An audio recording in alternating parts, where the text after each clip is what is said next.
It's even worse, right? I'm getting really wound up. I've made all of these videos. I've done all of this. But he's literally sent this letter to my house. And that somehow makes it worse. Good morning. I have had a letter from Sadiq Khan.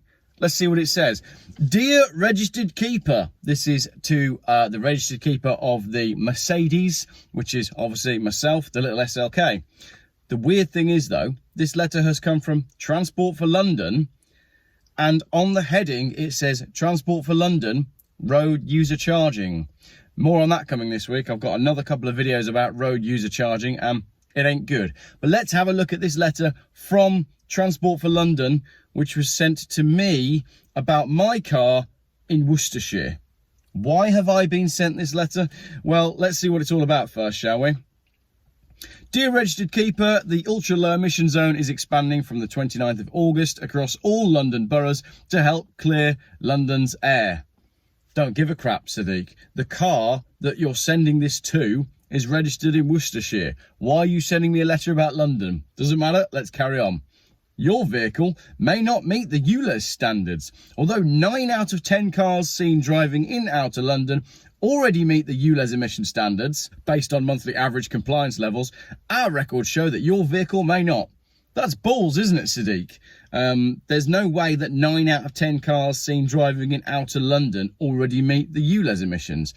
And we're going to find this out. We're going to discover this when they do roll out the ULEZ in August.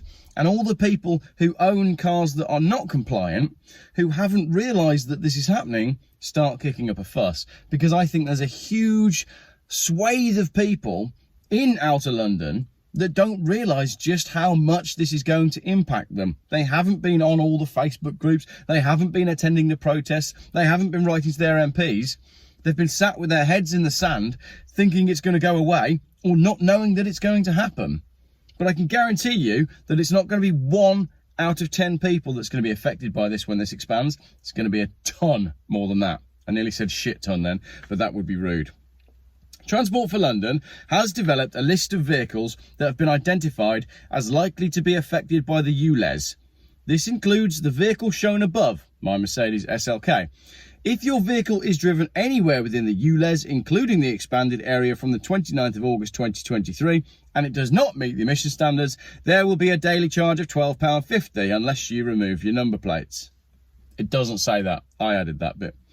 The compliance status of your vehicle has been determined based on the technical information about it held by the DVLA. Who gave the DVLA permission to share my data with Transport for London? Something strange going on there, isn't there? Transport for London is aware that some manufacturers produce vehicles that met the standards earlier than was legally required. These vehicles are known as early adopters. If you think your vehicle falls into this category, please contact the vehicle manufacturer or the supplying dealer for supporting evidence. So what he's saying there is we don't know.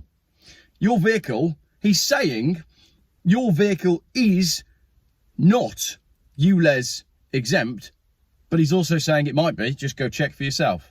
He's literally giving you, a get out of jail free card. Not that I intend to drive in London, ever, really. I hate the place, but I can't sit by and do nothing whilst they use the ULEZ expansion as a Trojan horse to introduce road user charging, which is going to impact you and me and my kids and your kids and everyone.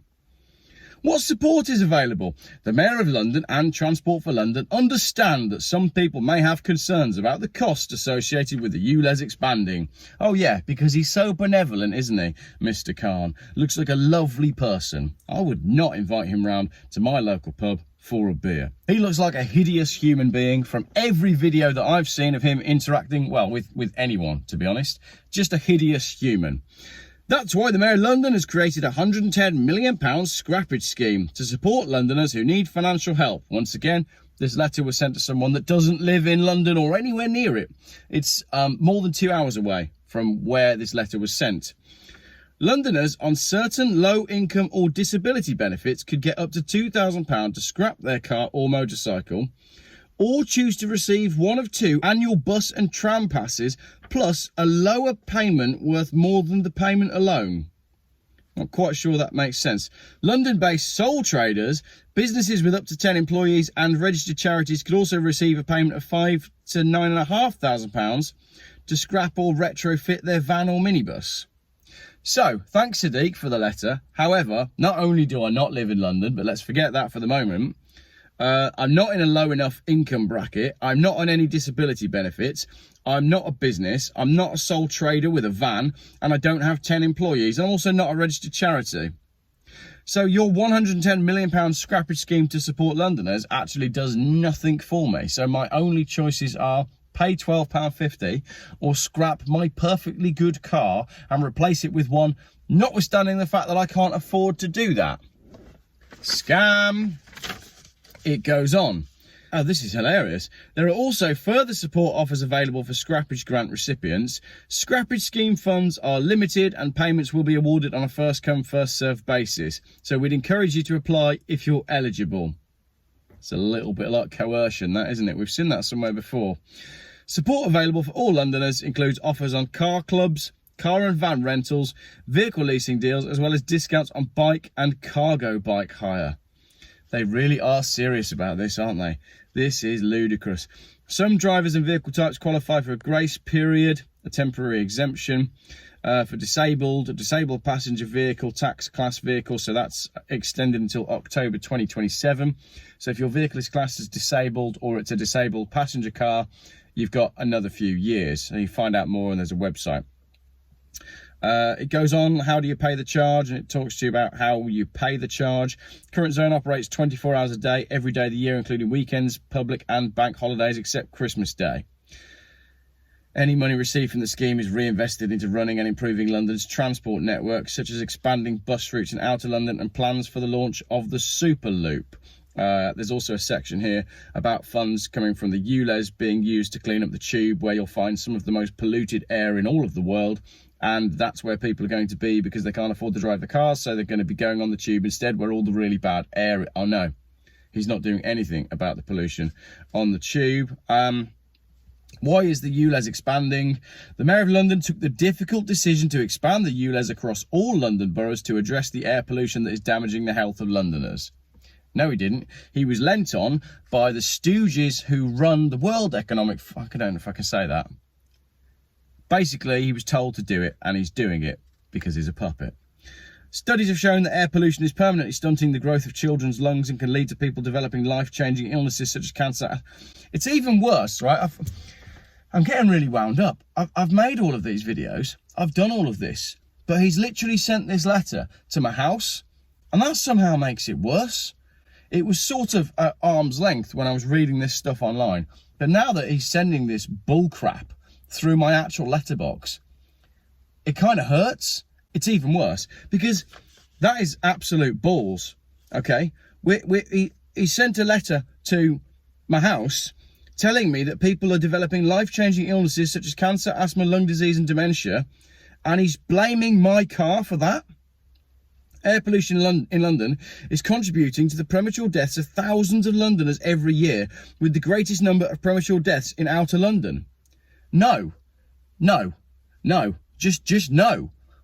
This is lies on paper, actual lies on paper. This is not fair that someone can be allowed to send a letter, including this, without then sending all of your sources and your backup and all of your science. This is ludicrous. And this letter has gone to people that will have read it and gone, oh yeah, this is terrible. I'm really not happy about this. I'm really not. Ensuring those impacted are kept informed. Having identified the vehicles likely to be affected by this change, Transport for London has asked the DVLA to send these letters to their registered keepers on its behalf. Your details have not been shared with Transport for London or any third party for this purpose. So, Transport for London went to the DVLA. What did they do? Did they go to the DVLA and said, please send a letter to everyone who owns a vehicle that may possibly be not ULEZ compliant? Is that why I've got this letter in Worcestershire? And who paid for that? I'm really not happy about this. I'm really not happy about this, because this is not just from Transport for London. It's from the road user charging team. Look, road user charging. That's where we're going next. Where we're going next is road user charging. And I apologise if that video was a little bit all over the place. I didn't realise how annoyed I was about not just the expansion of the ULEZ, but about receiving that letter and the wording within the letter. Because if we want to talk about stunted lungs in children, then why don't we talk about inbreeding in certain communities that have been, you know, marrying cousins generation after generation after generation and causing problems with child development because basically the gene pool isn't big enough. Why don't we talk about that? Why don't we talk about those communities? Why don't we talk about the number of people that are dying right now? Why don't we talk about the elephant in the room, which is the fact that the current situation with deaths in the UK is more than 20% above the norm. More people are dying than ever before from a myriad of things, and nobody wants to know. Nobody cares. Why don't we talk about that? Why don't we talk about the crumbling NHS and the fact that... I could go on and on, couldn't I? Why don't we talk about the fact that we're in a cost of living crisis, no one's got any money apart from, you know, all of this stuff that we're able to send to Ukraine? And why don't we talk about the fact that we're building a system that's based on, oh yeah, we must have net zero, we must have, you know, CO2, we've got to cut down the CO2. But what about the missiles that we're providing for these places, notwithstanding the fact that we should be a peacekeeping nation and not encouraging a war in a country that's not really anything to do with us? CO2 only counts when it's coming out the tailpipe of my car. It doesn't count when it's coming out the tailpipe of a tank, or indeed the missile and the explosion that's caused by the tank's missile when it fires on an enemy that I didn't want you to go and attack in the first place. Not one of my best videos, I don't think.